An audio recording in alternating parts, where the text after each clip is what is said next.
So, hello everyone, and good afternoon, sir. We are Group 3 and we are about to discuss the chemistry of the soil.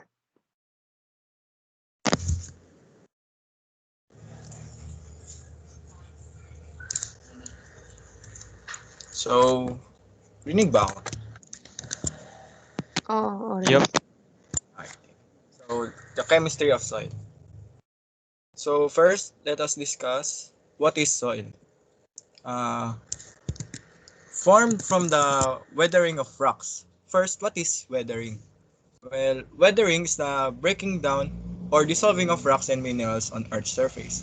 So, meaning, soil is made from the weathering of rocks. Soils are complex mixtures of minerals, water, air, organic matter, and countless organisms that are the decaying remains of once living things. Soil is capable of supporting plant life and is vital on Earth. Is vital on Earth. Uh, how do plants are dependent on soil? Well, soil provides support, nutrients, and a network of water and air to the plant's roots. Soil is very important for plants. Soil holds the plants up and gives them structure. The structure. The root of a plant grow downwards and hold on that they can grow big and sturdy. So that is all about soil. What is soil? Next.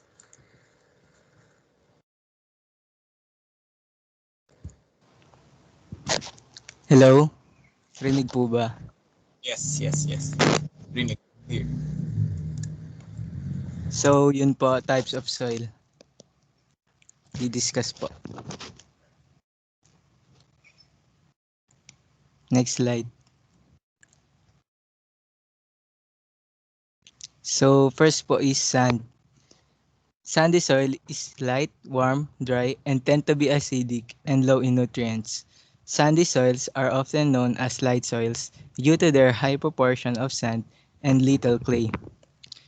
These soils have quick water drainage and are easy to work with.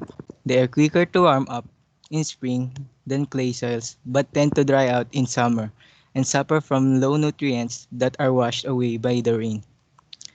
The addition of organic matter can help give plants an additional boost of nutrients by improving the nutrient and water holding capacity of the soil. So, how can we identify if it is sand soil? So, if the soil fall apart when you open your hand, it is most probably sand. So, the second one is clay. Clay soil is a heavy soil type that benefits from high nutrients. Clay soil remains wet and cold in winter and dry out in summer.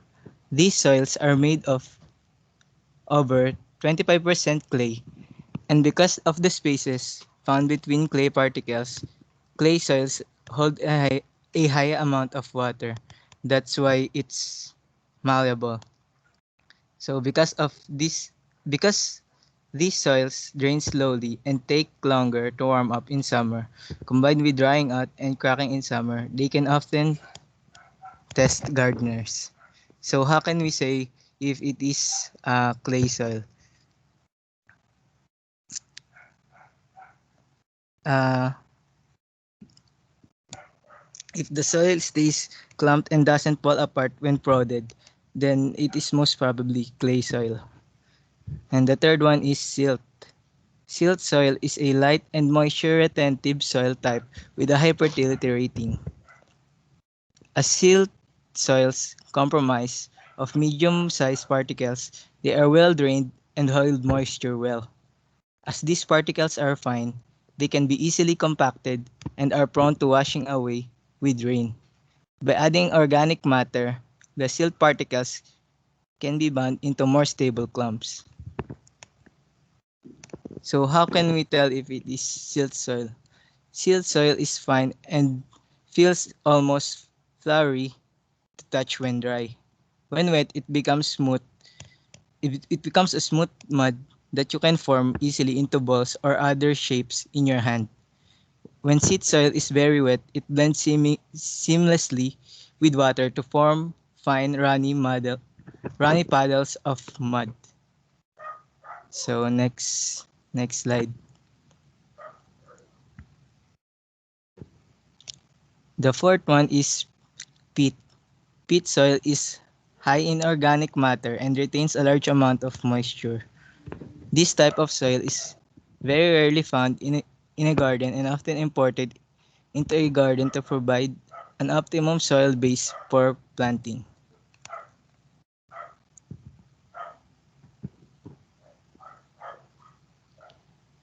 Next is chalk. Chalk soil can be either light or heavy, but always highly alkaline due to the calcium carbonate or lime within its structure.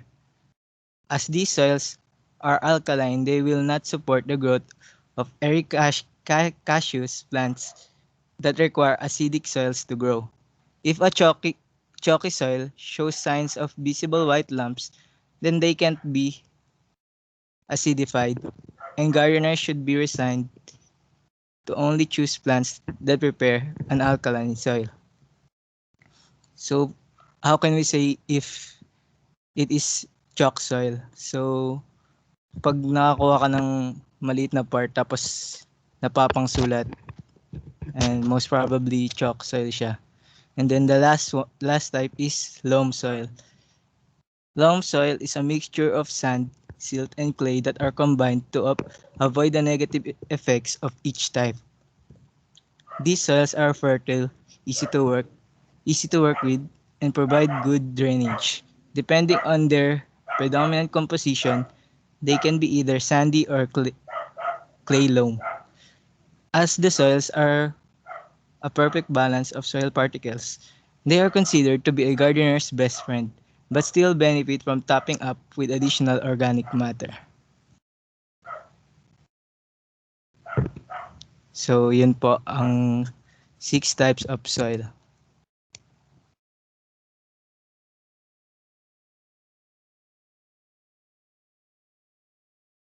Hello?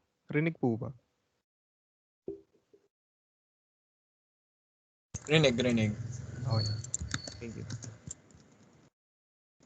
So next up is I'll be discussing the characteristics of soil such as the soil texture, soil structure, soil porosity, soil chemistry, and the soil color.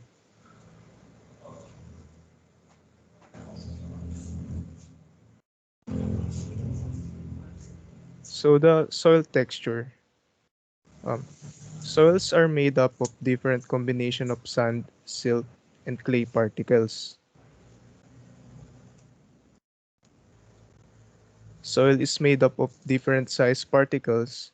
Soil texture refers to the size of the particles that makes up the soil and depends on the proportion of sand, silt, and clay size particles and organic matter in the soil. Sandy soils feel gritty when rubbed between your fingers. Silt, Silts feel smooth, a little like flour, and most clays are sticky and moldable.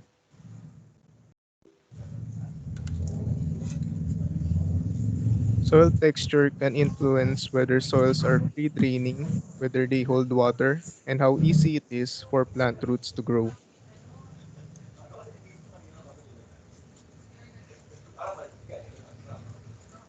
Next slide.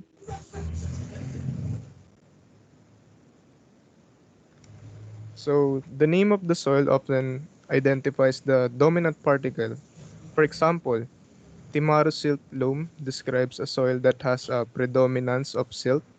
Other examples of New Zealand soils are Waikari clay and Tekopuru sand. Next slide.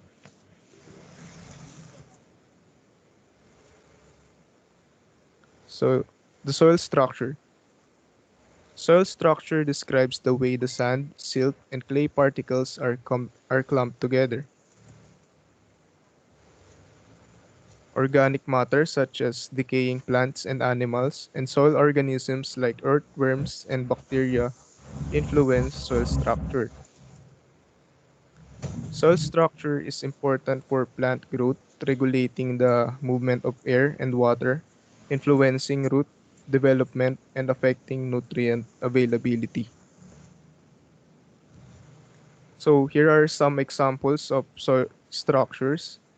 Granular with high permeability, blocky with moderate permeability, flaky with low permeability, aggregated with high permeability, columnar or prismatic with moderate permeability, and lastly, massive with low permeability. Next slide, please.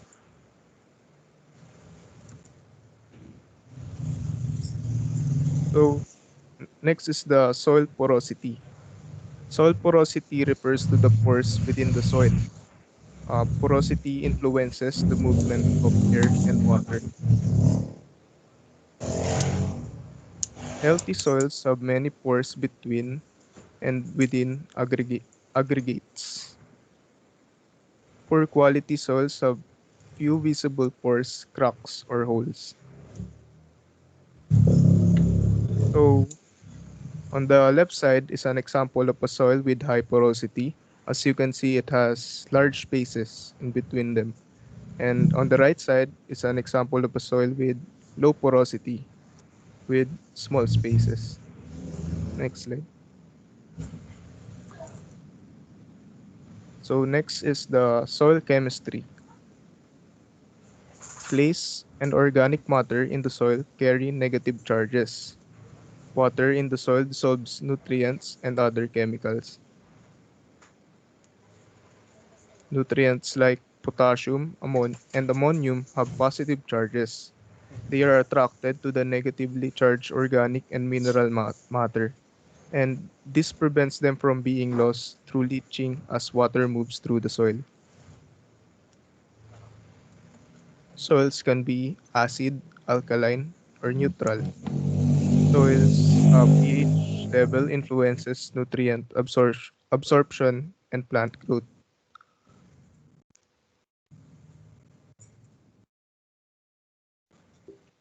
And lastly is the soil color.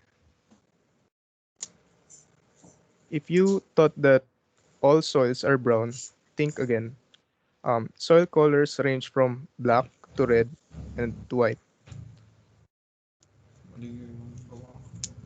Soil color mostly comes from organic matter and iron. Topsoil is often dark because of organic matter. An even single color indicates the soil is well drained. In contrast, rusty spots and gray patches, and sometimes even a light blue in color, indicate poor drainage. So, here are some examples of different soil colors. Uh, Yun lang. So, that is all for soil characteristics. So next is the composition of the soil. Next slide, please.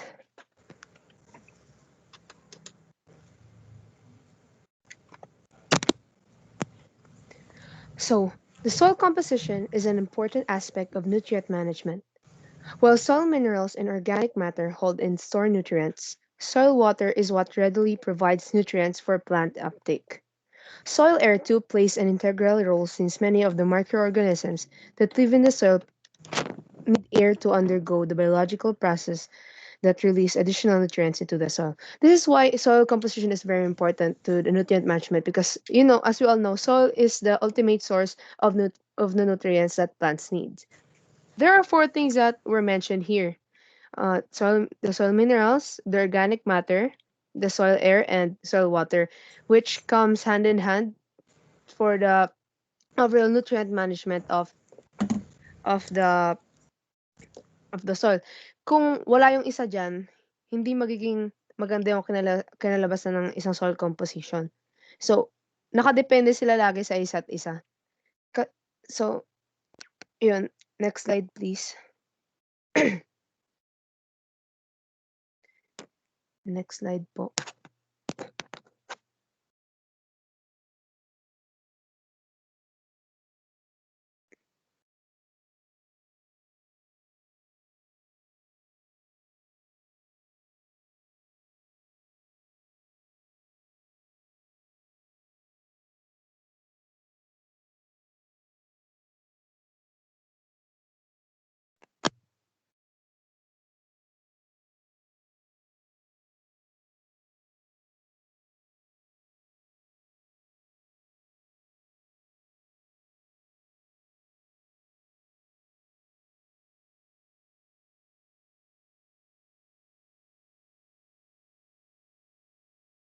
Wait lang po.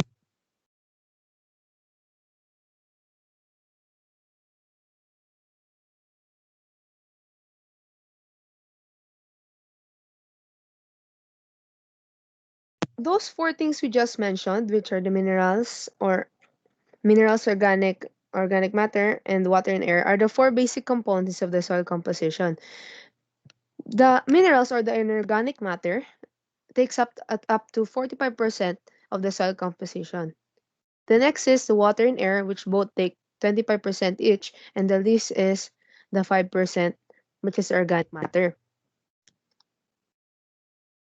Next slide po.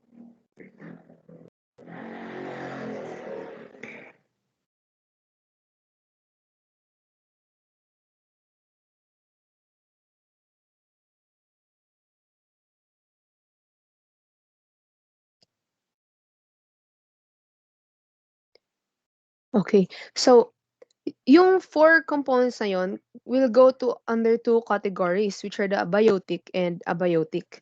The biotic is the living and the non-living in the soil, while the biotic includes all the non-living things. So kung mapapansin nyo, may non-living dun sa mga definitions nila. Ano ba yung difference? Yung difference nila is, yung non-living sa biotic, ito yung tinutukoy niya dito is yung mga the once living things or ngayon yung mga patay na.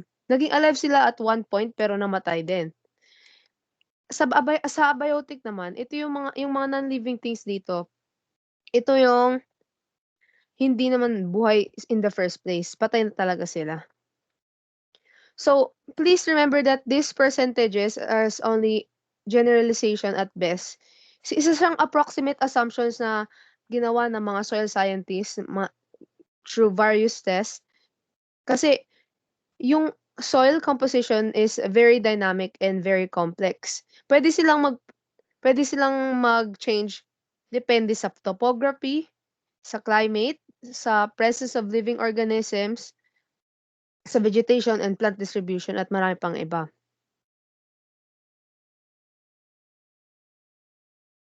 Yun lang po.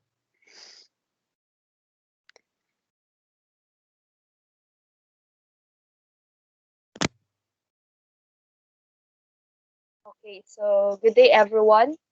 The next topic in chemistry of soil that we will discuss is about the 5 layers of the soil.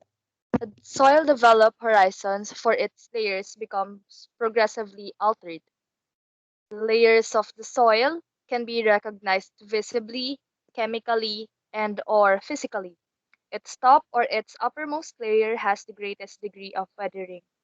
Succeeding lower layer is altered a bit lesser than the one on the top of the soil because it is the first layer that comes in contact with water and air, which is needed for the weathering to occur. The vertical section, or when the soil is cut vertically, will show us the different layers of the soil, and it is called a soil profile. Soil profile is composed of a series of horizons or layers of soil stuck on top of the other. There are a total of 5 horizons that can be observed in the soil profile.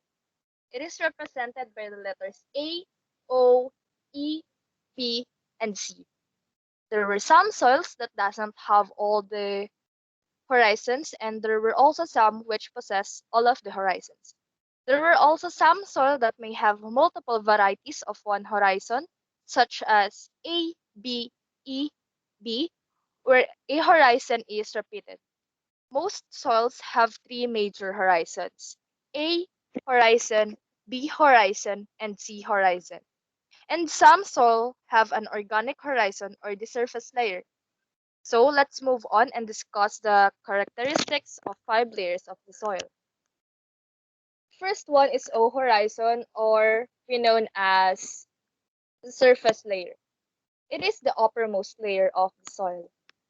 Most of organic matters such as decomposing leaves, dried leaves, grasses, dead leaves, small rocks, twigs, surface organisms, fallen trees, and other decomposed matter are found here.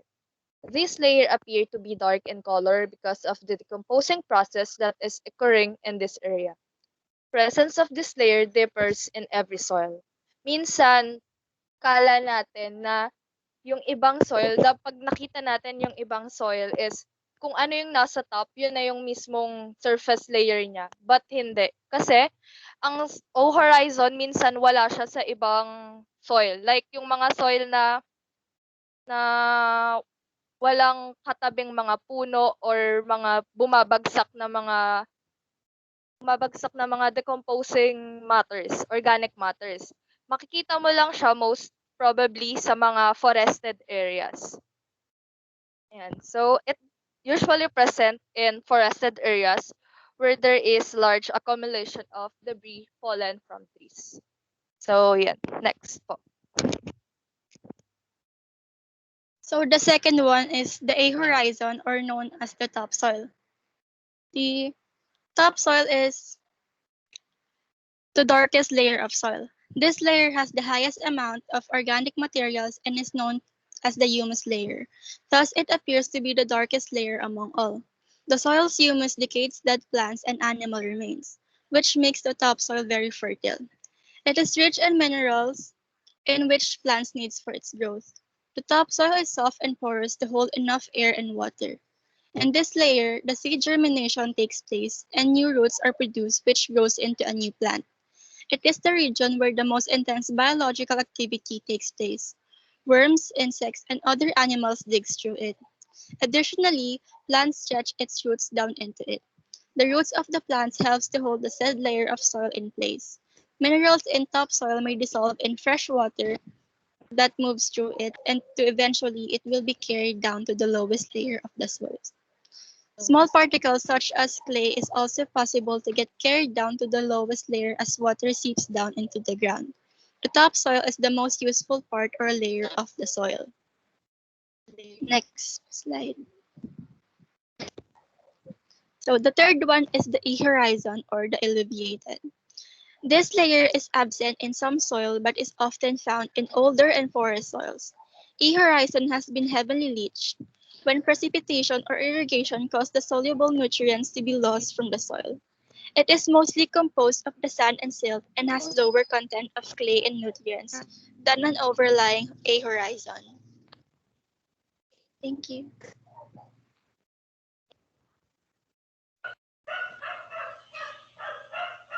Naririnig po. Yes po. Thank you.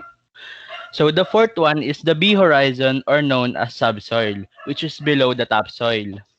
Soluble minerals and clays are accumulated in this layer. It is comparatively harder and compact and composed of bigger rock particles than the topsoil. It is a site of deposition of certain minerals and metal salts such as iron oxide. Compared to the topsoil, which appears to have the darkest color, this layer appears to be a lighter brown. It is because this layer has fewer living organisms, thus making it less fertile than the topsoil.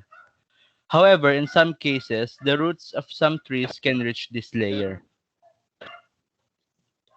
The subsoil is an important storehouse of moisture, especially since it's usually much thicker than the topsoil, and moisture isn't lost as easily by evaporation. The higher clay content of subsoils makes for higher water holding capacity too. Next slide, please.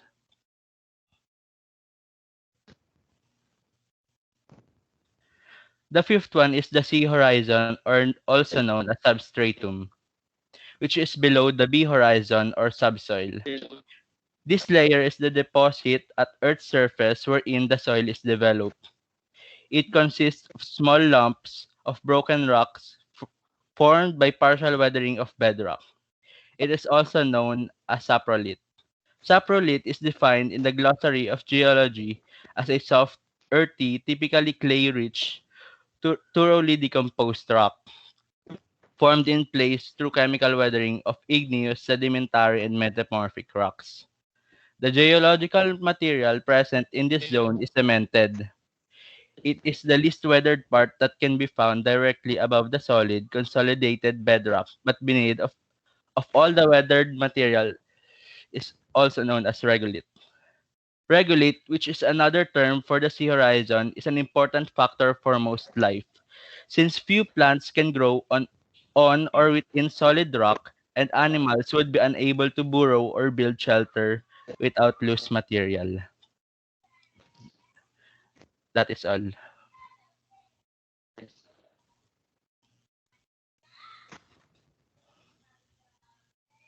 Okay, so we have added some more additional information.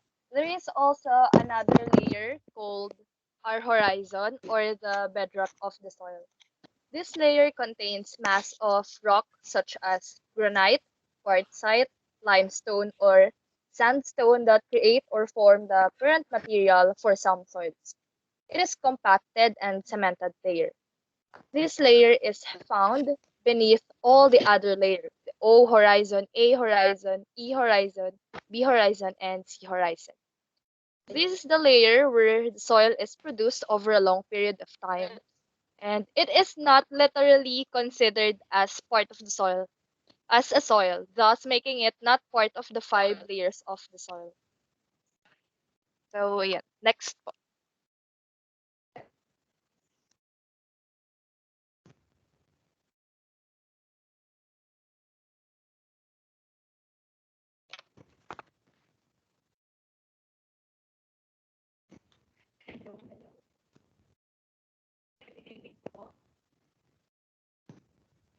Mahina, Sage.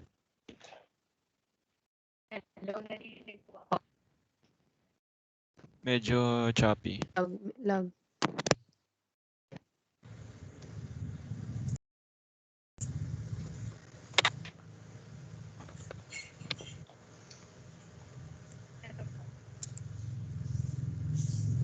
Mahina. Mahina po yung sound.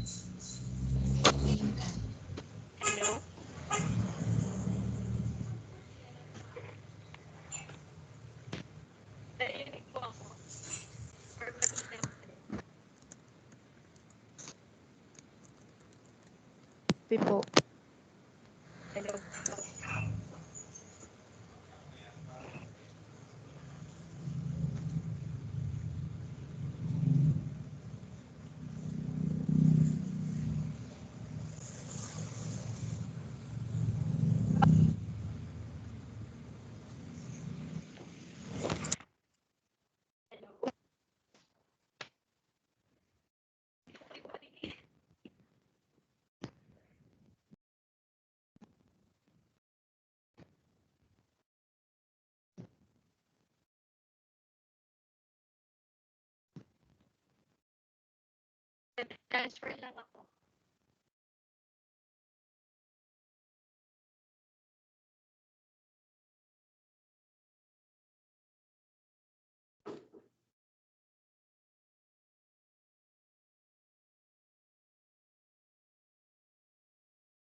Hello? Rinig ba ako? Okay na. Yes, rinig po. Okay. So, causes of soil pollution. Next slide, please.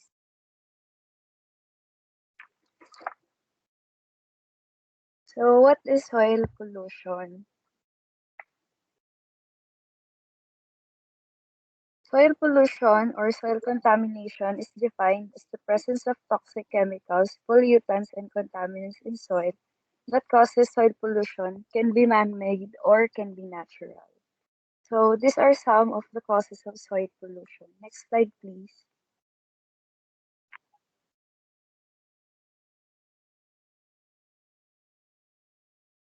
First is deforestation. Because of deforestation, soils lose their vegetation cover and then erosion takes place. Deforestation also leads to the loss of the land's value once converted into a dry or barren land. It can never be made fertile again or it can be rehabbed and brought back to life. So deforestation is one of the major causes of soil pollution because of the cutting of trees and losing the source of the soil and plants nutrients. The capability of the soil to give nutrients tends to lose. Next slide, please. Next is climate change. Climate change is also one of the causes of soil pollution due to the sudden changes of the temperature and weather without a certain pattern. The soil loses its carbon absorption and precipitation patterns, which leads to the weakness of the soil. So as we all know, climate change is also a factor or cause of soil pollution due to the temperature changes the soil experiences. Not only the lack of water or the dryness of soil affects the soil's condition, but also excessive amount of water that the soil cannot possibly intake. Next slide, please.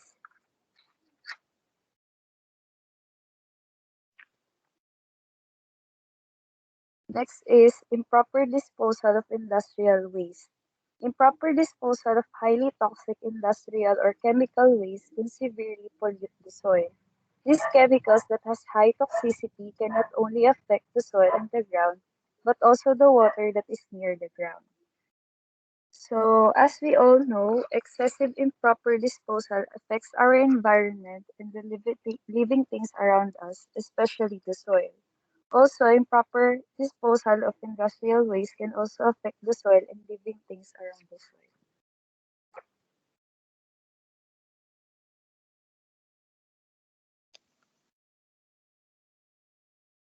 So next slide po.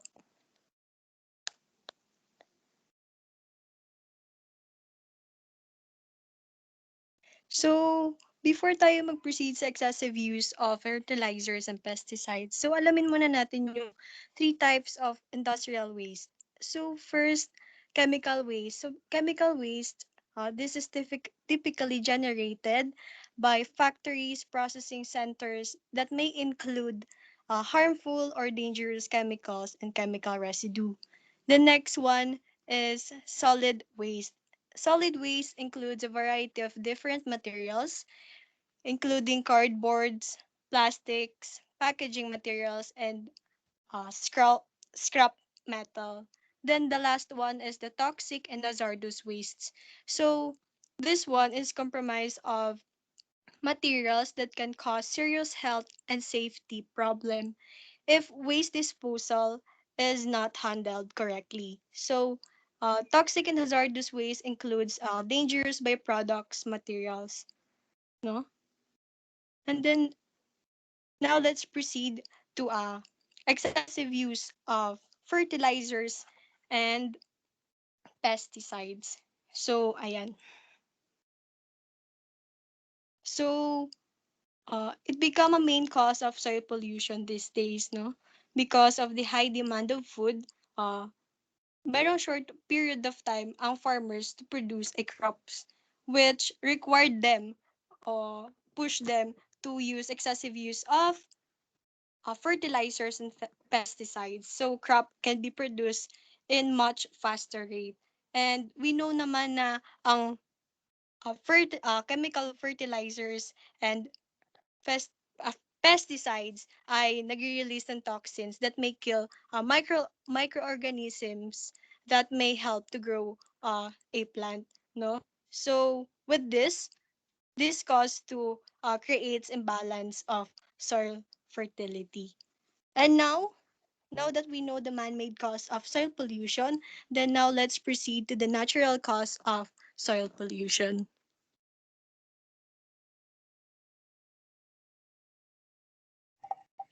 Hello?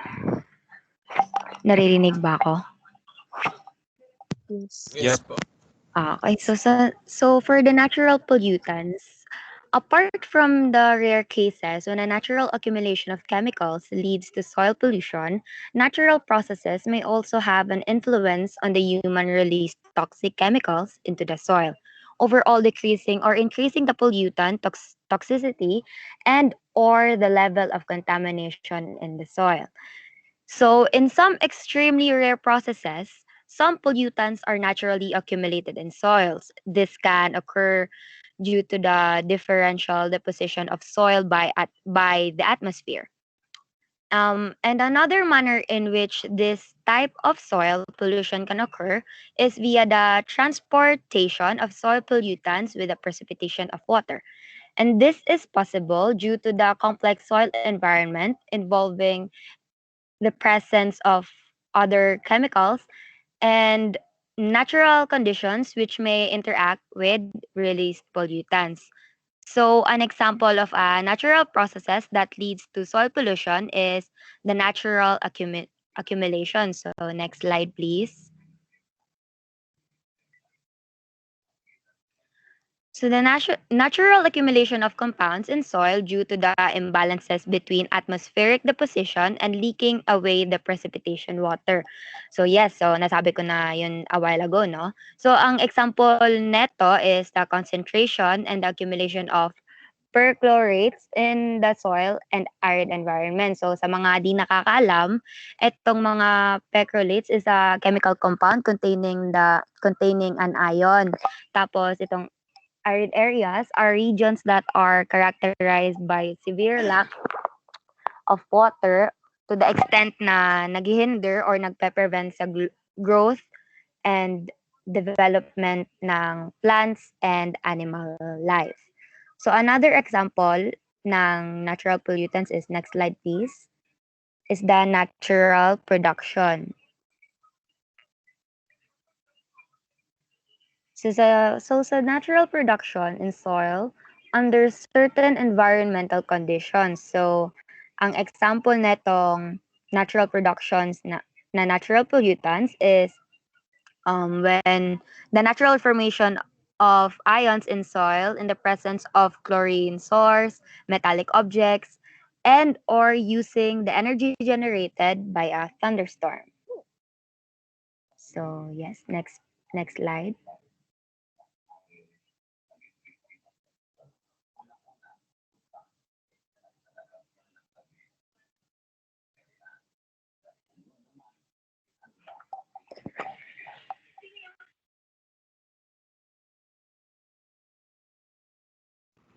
Hello, rinig ba? Yes, rinig po. So, remediation of soil pollution. So first, alamin muna natin what is remediation. Remediation is the act of remedying or correcting something that has been corrupted or that is deficient. Uh, in terms of environmental remediation, uh, it is the removal of pollutants or the reversal of other environmental damage, especially in a particular location to attempt to return to its natural state. Tapos meron tayong uh, next slide please.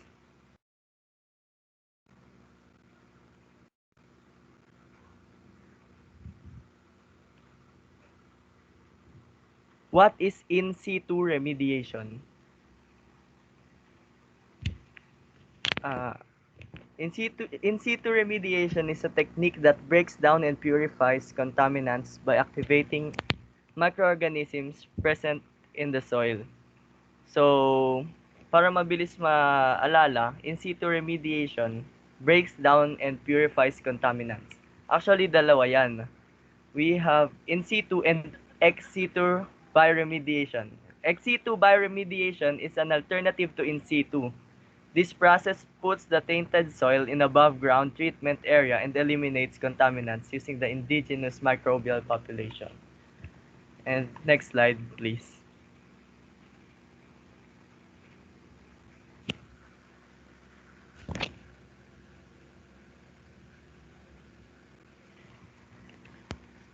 Methods of soil remediation. We have 10 methods of soil remediation. And the first one is soil washing. Next slide, please.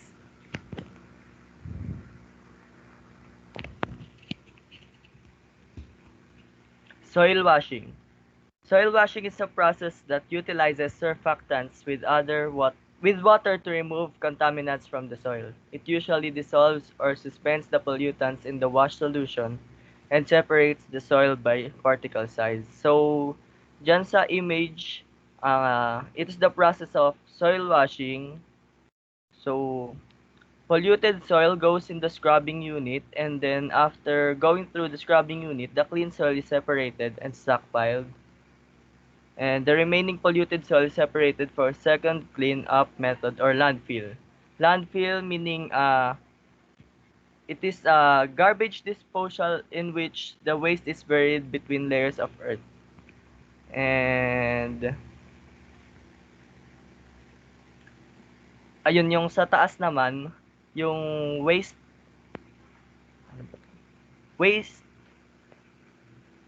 water. So yung wastewater will be recycled or used as treatment plants. And next, please, slide. Bioremediation. Bioremediation utilizes living microorganisms like bacteria or fungi to break down organic pollutants in the soil. So, kagaya kanina sa soil washing, ito rin yung process naman ng bioremediation. So, ang process niya is nagsisimula sa when waste material is examined and certain bacteria are isolated based on their efficacy. Then local bacteria are used and will go through performance testing. Then the bacteria will grow and thrive and convert waste into carbon dioxide and water. And the next one will be presented by another groupmate. So for the next one, we have thermal desorption. Heats up the contaminants to increase its volatility to help ease the separation of them from the soil.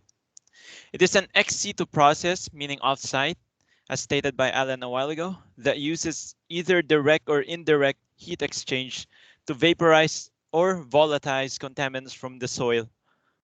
Okay, so in the image presented, we can see the contaminated material which is before going through the thermal desorber. We have oversized objects removed like dead organic matter or maybe plastic or other garbage. And then once it goes through the thermal desorber, it is heated up and then the treated soil comes out on the other side while the vapor treatment system releases clean vapors while disposing the contaminants after the treatment. Next slide, please. Next, we have air sparging. It is by injecting vast amounts of pressurized air into polluted soil or groundwater. Air sparging is performed, eliminating volatile organic compounds that could otherwise be eliminated by carbon filtering system. It is a subsurface contaminant remediation technique that utilizes pressurized air. As you can see in the picture, it may be hard to understand, but the main point of that is to show that through injecting pressurized air, you can vaporize contaminants just like thermal, but this time it doesn't use heat, but it just uses pressurized air. Next slide, please. Next, we have encapsulation. Mixing the polluted soil with lime, cement, and concrete is the most popular encapsulation process. This prevents the chemicals found inside from coming into contact with any other soil. It is basically isolating the polluted soil from the non-polluted ones. So in the picture, you can see a binding agent from the binder supply, and then with the rotating augers. So it basically releases binders that binds with contaminants to prevent them from making contact with the unpolluted soil. Next slide, please. Soil vapor extraction is a physical process used to extract contaminants from the subsurface environment of the soil's vadose region. This in-situ method of remediation can be an extremely efficient tool in the arsenal of the environmental remediation specialist. Um, it uses vacuum pressure to remove volatile and some semi-volatile contaminants from the soil. So in the image, you can see that it uses some sort of vacuum blower machine to create a vacuum in the soil, which um, helps remove volatile and semi-volatile contaminants from the soil through vapors. And the gas leaving the soil may be treated so it can be reused into clean gas or just destroyed. So the next part will be presented by Neil. So thank you. Hello? Narinig po ba ako? Rinig po.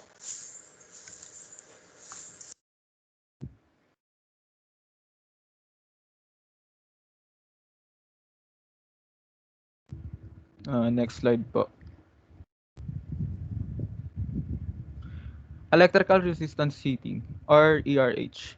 It is an aggressive in-situ thermal remediation technology that can handle chlorinated solvents in unsaturated and saturated soil, perch groundwater tables, and low-speed aquifers at the same time.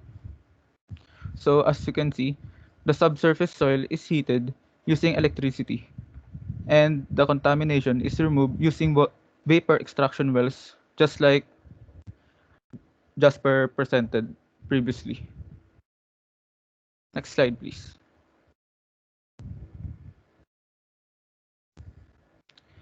Chemical oxidation, or ISO. It is a cost-effective in-situ technology that requires the distribution of chemical oxidants to remove organic pollutants in the subsurface soil and groundwater.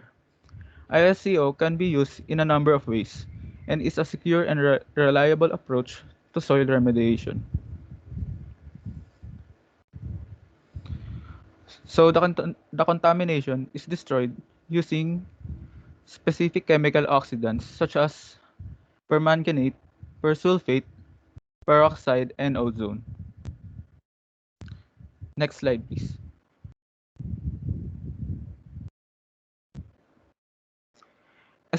Excavation involves digging it up for ex-situ treatment or disposal in a landfill. May involve removing all drums of chemicals and other buried debris that might be contaminated. So it's basically removing the contaminants and transporting it to safely to a landfill. Next slide, please.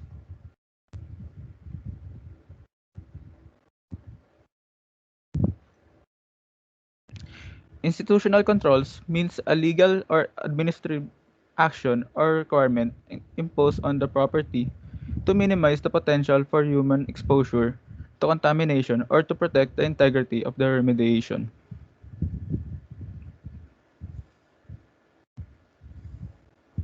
So as you can see, it creates a barrier to ensure humans will not be exposed to contamination. That was the pink part, or I mean violet. Next slide, please.